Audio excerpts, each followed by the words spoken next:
Chloe, it is so wonderful to meet you. Nice to meet you as well. Congratulations.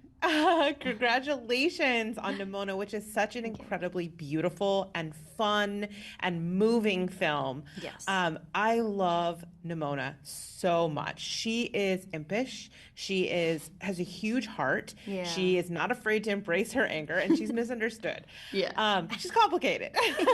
As someone who has to embody all those elements, what Yeah. was it for you that was the part you connected to most about her, and maybe what was the parts of her that you found the most challenging?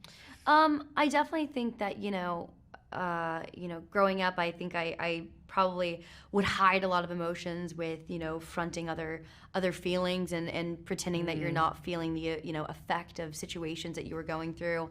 And I think Nimona really does that, where she has these high highs, where everything is solid and good, and she's like, rock on, and I got this. And then when she has that kind of quiet and the chaos pulls back, the vulnerability and the rawness is there. I think that's something that I really connected to, with kind of getting to the truth of myself and breaking that apart and realizing at my core, who am I and what do I want to be, and do I feel strong enough to show that to people. And I think that's something that so many people can connect to for so many reasons, and I really connected to that with Nimona. yeah, absolutely. Hmm. Absolutely. I think what one of the reasons the film is so powerful is also how timely it is. I Yeah. think a lot of people, particularly in the queer audience, are going to really connect with these Yeah. ideas of essentially being vilified for existing. Hmm. And I'm wondering what you hope the audience takes away from it, particularly the queer audience, when they see this beautiful film. I mean, I think that I really think audiences, and queer audiences in particular, are going to feel so seen.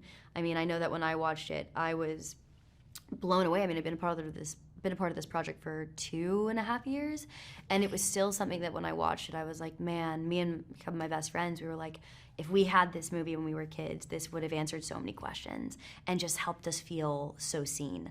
And I think it is a project that, no matter what you've been through, no matter who you are, no matter what your story is, if you've ever felt other, or you've ever felt ostracized or villainized for just existing, for being yourself, and if that rubs against a societal norm, this is a project where you're going to feel so supported and so seen, and that rage, that tenderness, that vulnerability, that rawness, all of that is compounded with laughter and elation and excitement. And I think that's something that is so true for the community, as well as the world and people that I really gravitate towards and connect with.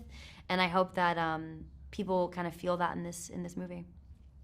Yeah, absolutely. I think that they will. I Yeah. think they will because that's certainly something I took away from it. Hmm. I also found her very aspirational in that she has this talent or this gift where she can become anything and Yeah. anyone. And there Hmm. have been times in my life that I wish I could be a bird and just fly away. So Yeah. my last question for you is a little bit of a silly one, which is simply, if you could shapeshift, what animal would you want to be and why? Yeah. I could answer it with a cool answer. I could say something like really bad, ass, and awesome. But in reality, I would want to be my little French bulldog, I think, who gets so much love in a day, that can also be a little gremlin and just is sitting around like snarfing and snorting and being cute. And I just would love to see the world through her eyes for one day. That'd be really fun. I love it.